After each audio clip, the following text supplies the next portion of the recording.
दोस्तों, कहते हैं जिसने भी अपने मन की शक्तियों को भीतर से जान लिया उसने अपने जीवन को बहुत ही कम समय में बदल दिया। इस दुनिया में बहुत ही कम लोग होते हैं जिन्हें अपने मन की शक्तियों के बारे में पता होता है, और जिस इंसान को अपने मन के बारे में पता नहीं होता उसके लिए मन की शक्तियों के बारे में जानना ऐसा होता है जैसे आज से 100 साल पहले तक किसी को मोबाइल के बारे में बात करना। वो विश्वास भी नहीं करेगा कि मन में कोई शक्तियां होती हैं, लेकिन जिसने अपने मन की शक्तियों को समझ लिया, अपनी मन की शक्तियों को जागृत कर लिया, उसने अपने जीवन में चमत्कार घटित होते हुए देखा है। और आज मैं आपको ऐसे 7 तरीके बताऊंगा जो आपके मन की शक्तियों को जागृत कर देंगे, और उसके बाद आप जो सोचेंगे वो आप कर पाएंगे। हमारा मन इन शक्तियों का भंडार है, बस हमें उसे जानना होता है, समझना होता है, हमारे मन को जागृत करना होता है। इन 7 तरीकों से आप बड़ी आसानी से अपने मन की शक्तियों को जागृत कर पाएंगे और उनको समझ पाएंगे। तो चलिए कहानी शुरू करते हैं। एक बार की बात है, एक आश्रम के अंदर एक गुरु अपने शिष्यों को मन की शक्तियों के बारे में बताते थे कि उन शक्तियों को कैसे जागृत करना है। वो गुरु बड़े ही आत्मज्ञानी थे, उनको अपने मन की शक्तियों के बारे में पूरी जानकारी थी। शिष्यों को ज्ञान देते हुए बहुत दिन हो चुके थे, लेकिन शिष्यों को अपने मन की शक्तियों का ज्ञान नहीं आ रहा था और उनको पता ही नहीं चल रहा था कि गुरुदेव की बातें हमें समझ क्यों नहीं आती हैं। और बहुत सारे शिष्य तो गुरु की नकल भी करते थे ताकि वो गुरु जैसा चमत्कार कर पाए और उनकी तरह उन शक्तियों को जान पाए, लेकिन वो उसमें भी असफल हो जाते थे। वहीं गुरु को भी इस बात का पता था कि शिष्यों के मन में संदेह आ रहा है, उनको लग रहा है कि मन की शक्तियां होती ही नहीं है, लेकिन गुरुदेव भी सही समय का इंतजार कर रहे थे। आश्रम के अंदर एक शिष्य था जो उन शक्तियों को जानने के लिए बड़ा उत्सुक था, इसीलिए वो अपने गुरु की नकल करने लगा। जैसा गुरु करते थे वो भी वैसा ही करने लगा। और एक दिन जब गुरु एक नदी पर नहाने गए तो वो शिष्य भी गुरु के पीछे पीछे चल पड़ा, और गुरु को भी पता था कि वो शिष्य मेरी नकल करता है, लेकिन गुरु ने अपने शिष्य को रोका नहीं। वो शिष्य अपने गुरु के पीछे पीछे गया और जहां गुरु नहाते थे वो चुपके से उस घाट पे नहाने बैठ गया। और नहाने के बाद गुरु जिस पहाड़ी पर बैठकर ध्यान किया करते थे वो भी उस पहाड़ी पर बैठकर ध्यान करने लगा।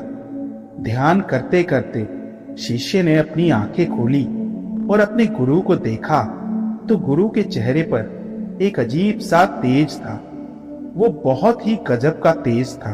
उस शिष्य के मन में ये बात बैठ गई कि कैसे भी करके उसको गुरु से ये शक्तियां लेनी है और उन शक्तियों को जानना है, और मुझे भी गुरु की तरह बनना है। देखो तो गुरु कितने तेज प्रतापी लग रहे हैं, ऐसा लग रहा है जैसे चांद धरती पर आ गया है।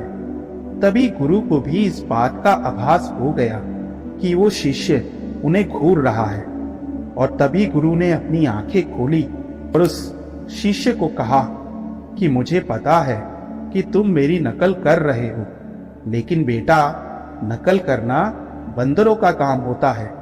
हम बंदर की योनि से ऊपर उठ चुके हैं, हम इंसान बन चुके हैं, तो तुम भी इंसान बनो, बंदर की तरह नकल मत करो। तभी शिष्य थोड़ा डरते हुए कहता है, गुरुदेव मैं आपकी नकल इसीलिए कर रहा हूं क्योंकि मुझे आपकी तरह बनना है। मुझे ये पता है कि आपको सारी मन की शक्तियों का ज्ञान है। आप इतने दिनों से हमें बता रहे हो, लेकिन हमें समझ ही नहीं आ रहा, हमें कोई बदलाव दिख ही नहीं रहा है।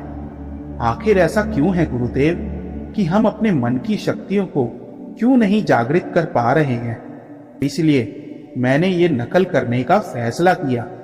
ताकि मैं आपके जैसा बन पाऊं, ताकि मैं भी उन मन की शक्तियों का इस्तेमाल कर पाऊं। तभी वो गुरु कहते हैं, ठीक है बच्चा, तो सुनो। इंसान अपने मन की शक्तियों को इसीलिए नहीं जान पाता है क्योंकि वो एक बहुत बड़ी गलती करता है, और वो है विचारों की गलती। गुरुदेव कहते हैं कि मैं तुम्हें समझाता हूं, लेकिन ये बात तुम्हें 1 महीने बाद पता चलेगी, और जैसा मैं कहता हूं वैसा ही करना होगा तुम्हें। गुरुदेव कहते हैं कि तुम्हें 1 महीने तक एक ही काम करना है। दिन भर बैठकर जो तुम्हारे मन में ज्ञान, ध्यान और सत्य के जो भी विचार आते हैं, उनकी एक लकड़ी उठा के तुम्हें इस झोपड़ी के बाहर रखनी है। और इसके अलावा जो भी विचार आते हैं, उनकी लकड़ियों को झोपड़ी के अंदर रख देना। और मैं 1 महीने बाद आऊंगा और तुम्हें बताऊंगा कि तुम कौन सी गलती कर रहे हो जिससे तुम्हें उन शक्तियों का ज्ञान नहीं हो रहा है। और ये कहकर गुरु वापस आश्रम चले जाते हैं, और अगले दिन से वो शिष्य उस काम में जुट जाता है, और जो भी फालतू के विचार आते हैं उसकी लकड़ी को लेकर वो झोपड़ी के अंदर रख देता, और जो सत्य, ज्ञान और ध्यान के विचार आते उसकी लकड़ी को वो झोपड़ी के बाहर रख देता।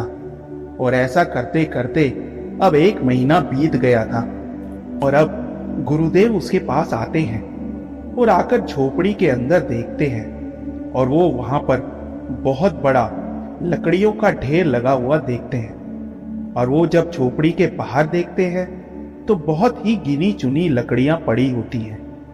उसके बाद गुरुदेव उसके पास आते हैं और कहते हैं कि बस यही तुम्हारी सबसे बड़ी गलती है।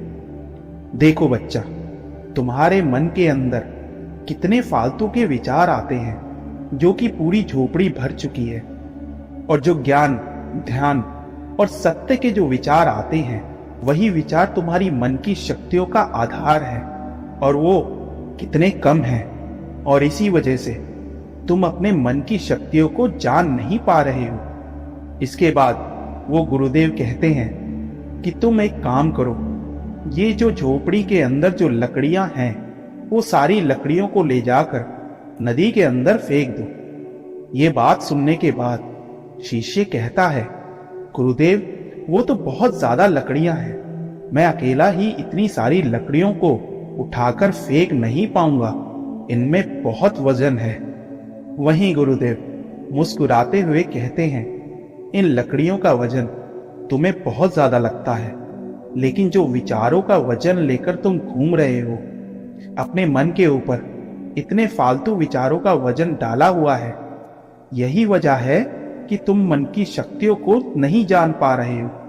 गुरु की बात सुन शिष्य कहता है, गुरुदेव लेकिन विचारों का तो कोई वजन ही नहीं होता। गुरुदेव मुस्कुराते हुए कहते हैं कि बच्चा, लकड़ियों का वजन तुम्हारे शरीर पर पड़ता है और विचारों का वजन तुम्हारे मन पर पड़ता है। इसीलिए सबसे पहले तो तुम्हें उन फालतू के विचारों को खत्म करना होगा और अपने अंदर सत्य, ज्ञान और ध्यान के विचार लाने चाहिए। उसके बाद ही तुम मन की शक्तियों का ज्ञान पा सकते हो। इसके बाद शिष्य पूछता है, लेकिन इन बेकार विचारों को रोका कैसे जाए और अपने मन की शक्तियों को जाना कैसे जाए? इस पे गुरुदेव कहते हैं कि विचार तो जबरदस्ती ही आते हैं, लेकिन विचारों का वजन तुम्हारे मन पर मत पड़ने दो। इसीलिए मैं तुम्हें ऐसे आज 7 तरीके बता रहा हूं, जिसके बाद तुम्हारे मन में फालतू के विचार नहीं आएंगे। और जब फालतू के विचार तुम्हारे मन में नहीं आएंगे तो तुम्हें उन शक्तियों को जागृत करने की शक्ति मिल जाएगी। तुम्हें वो तरीका मिल जाएगा अपने मन की शक्तियों को जागृत करने का। और एक बार यदि तुमने अपनी मन की शक्तियों को जागृत कर दिया तो उसके बाद तुम्हारे लिए कुछ भी असंभव नहीं रहेगा। इस ब्रह्मांड की हर चीज तुम्हारे लिए संभव हो जाएगी। उसके बाद वो गुरुदेव कहते हैं, सबसे पहला तरीका है अपने विचारों को स्वीकार करना सीखो। तुम्हें पता है कि तुम्हारे अंदर फालतू के विचार हैं, तो सबसे पहले तो अपने विचारों को स्वीकार करो, उन्हें रोको मत। यदि तुम उन विचारों को रोकने की कोशिश करोगे तो वो विचार और ज्यादा तुम्हारे अंदर आएंगे, वो कभी रुकेंगे नहीं। इसीलिए जो भी विचार आता है उनको आने दो।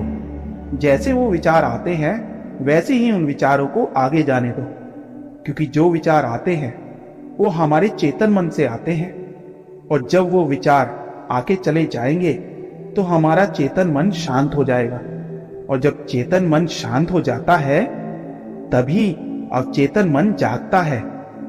दूसरा तरीका है सही समय पर अच्छे विचार जागृत करो। जैसे कि हमने अभी जाना कि हमारा चेतन मन जब शांत होता है तो हमारा अवचेतन मन जागृत हो जाता है, और संध्या का समय अपने अवचेतन मन में विचार देने का सही समय होता है, क्योंकि उस समय हमारे अवचेतन मन में वो विचार बहुत ही जल्दी चला जाता है। जैसे कि हम अपने जीवन में जो कुछ भी पाना चाहते हैं तो संध्या के समय वो विचार अपने अवचेतन मन में डालने का सबसे सही समय होता है। जो उस विचार को अपने मन में रखते रखते सोता है तो वो विचार तुम्हारे अवचेतन मन में चला जाता है, और विचित्र मन की शक्ति उन विचारों को सच करने के लिए काम में लग जाती है। तीसरा तरीका है कल्पना शक्ति का प्रयोग करो। इस संसार में जिस भी चीज का आविष्कार हुआ है वो सबसे पहले किसी की कल्पना में उसका आविष्कार हुआ होगा। हमें अक्सर सुनने के लिए मिलता है कि ख्याली पुलाव मत पकाओ, लेकिन पता नहीं लोग ऐसा क्यों कहते हैं। जब तक हम अपने मन में कुछ सोचेंगे नहीं तब तक हम जीवन में कुछ नहीं कर पाएंगे, क्योंकि जब भी इंसान ने कल्पना की है उसने अपना जीवन बदल दिया है। कल्पना में बहुत शक्ति होती है, क्योंकि जब हम कल्पना करते हैं और वही कल्पना यदि हमारे अवचेतन मन में चली जाती है तो अवचेतन मन की शक्ति उसे सच करने में लग जाती है, और इस कल्पना के चलते ही दुनिया में इतने सारे आविष्कार हो पाए हैं। तो आप अपने जीवन में जो कुछ भी चाहते हो, अपने अवचेतन मन की शक्ति को जागृत करना चाहते हो तो कल्पना करो, अपने अवचेतन मन तक उस कल्पना को पहुंचाओ ताकि वो अवचेतन मन की शक्ति उसे सच करने में लग जाए। चौथा तरीका वो है जो तुम्हारे फालतू के विचारों को कम कर देगा, और वो है ईश्वर से बात करो। खुद से बात करें, सामाजिक जगह पर नहीं बल्कि अकेले में आईने के सामने बैठकर एक विश्वास से बात करें।